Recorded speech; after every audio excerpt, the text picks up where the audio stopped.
Hi, I'm Mark Nooch. In the film 12 Strong, I'm portrayed by Chris Hemsworth, who is portraying the character Captain Mitch Nelson. Hi, I'm Bob Pennington. In the film, I'm portrayed by Michael Shannon. Where are you guys from? Simple. Atlanta, Georgia. Kansas. We were involved in the film's production for a very brief point, invited to the set for a visit for a couple days. 19 men attacked our country. The 12 of you will be the first ones to fight back. It's us, we're going in. We did do some work that was at home, and that was some graphics. A map that we worked on for them that would be used in the actual movie, and some military forms that they were not familiar with. We had brought those things up.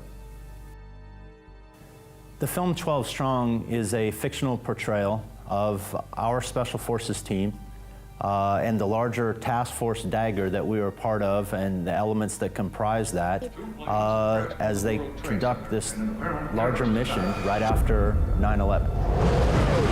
What is that, a part of some drill? Ain't no drill.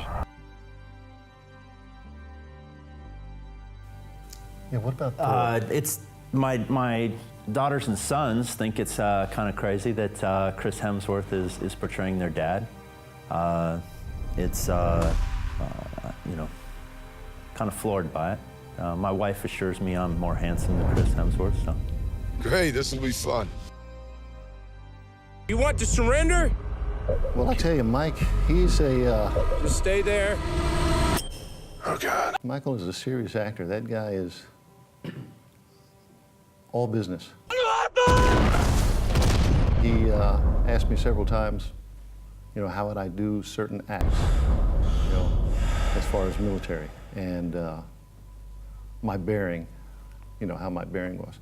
We got pretty close at one point, and he asked me, he goes, hey, can we go to the gym tomorrow? Can we work out? And I thought, yeah, why not? That's the best way to find out how this guy really ticks, you know? So we went to the gym, we worked out for, I bet you it was about an hour, and he was pretty physical. So he portrayed a Special Forces soldier perfectly to me. We got to meet the other actors that are portraying the men on our team. All 12 of the men on my team and the other key players around us that were the command element as part of that mission are portrayed in this film. I like the look of those guys too. I mean, they could have gotten several other actors, but these guys actually fit the profile. They looked really good as far as depicting what a Special Forces soldier is all about, especially when they interact as a team. He's got this down. He's got this down. Do I? Yeah. There's no playbook here. We're gonna have to write it ourselves. The mission we were assigned was to I ain't losing one man on this team. get in on the ground in northern Afghanistan and link up with these various groups that our country doesn't know a lot about, and trying to get to understand what their goals and objectives are, and if we can work with these different groups, ultimately to fight against the Taliban and Al-Qaeda. Why? These men follow you. You take me to the Taliban, I'll show you. Okay. We take horses. And we'd like you to capture an airfield. We'd like this one over here. We'd like you to help secure the roads up to Uzbekistan, and just, you know, honestly kill or capture Taliban and Al-Qaeda wherever we could find them. But doing that as a Special Forces team, working with local partners on the ground. Other Special Forces teams that were also inserted at different points around Afghanistan had a similar mission. Get on the ground, link up with local partners, learn what you can about the enemy that America is faced with. We've just been handed the most important mission in the free world. And we were lucky. We had General Dostum. He was our guy that we needed to link up with.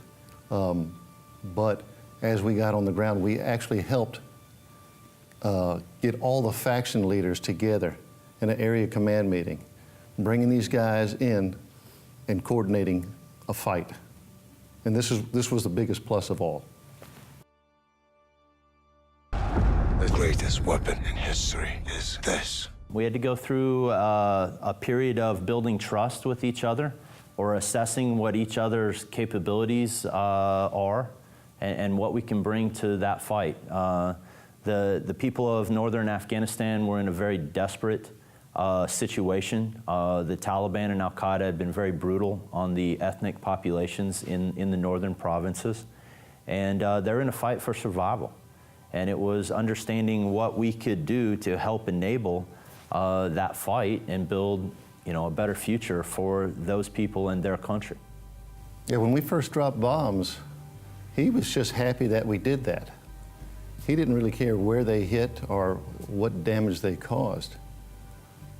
But we had to get closer to do what we needed to do. And that was the trust piece. Talking to him and having him say, hey, I can bring you guys closer, I can do this. And us on the other part saying, please let us do this so we can get this done, so we can accomplish this as a team. Our 12-man team on the ground in that area with our Central Intelligence Agency team were the only Americans for hundreds of miles. And that's kind of the footprint that was scattered across Afghanistan in about, 5 other locations to work with different local partners and help develop an Afghan plan for this enormous challenge. I mean, the trust became so good that we decentralized into 3 4-man teams and spread out through the countryside for the campaign, which is unheard of. No other team had done that the entire time. Get down. Each of you got to make this decision. Fall back! Nothing I'd rather do. I'm in. Thought you'd never ask. Our team, besides working with General Dostum, worked with another ethnic faction leader named Commander Atta, and yet a third faction leader, Moakek, and got these 3 different regional leaders and personalities to agree to sit together, talk together, and agree that they could, cooperate as is portrayed in the film, and that they were better united against the Taliban and Al-Qaeda. Hey, where the hell did those come from? By doing that, we helped facilitate raising an army.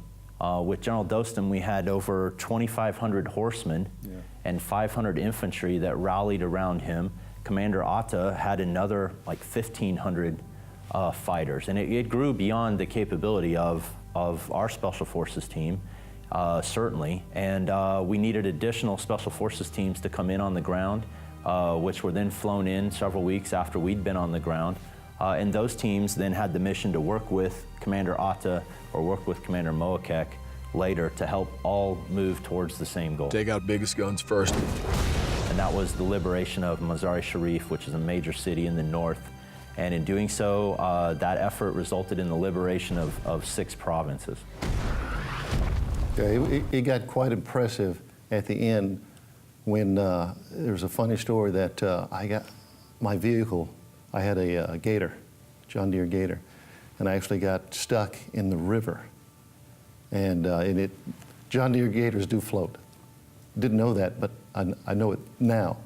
And so as this Gator is floating away, and I'm trying to hold on to it, I look up and I see 1,500 riders coming down, Northern Alliance riders coming down the riverbank and crossing the river. And that was unbelievably impressive. Our larger task force, which was the 5th Special Forces Group that formed the core of Task Force Dagger, was receiving their command guidance from the CENTCOM, Central Command Headquarters, that's here in Tampa, as well as guidance from the Special Operations Command Headquarters. So we had all these aircraft flying, the U.S. Air Force, the Navy, the Marine Corps. We had fighters coming off of aircraft carriers and from all sorts of bases in the Middle East. And they're all coming overhead Afghanistan to support the maneuver and the missions of these handful of Special Forces teams that were on the ground working with local partners. This is from the towers. You carry that with you. Tampa Bay, come down and see the movie January 19th. The only way home is winning. 12 Strong, in theaters January 19th.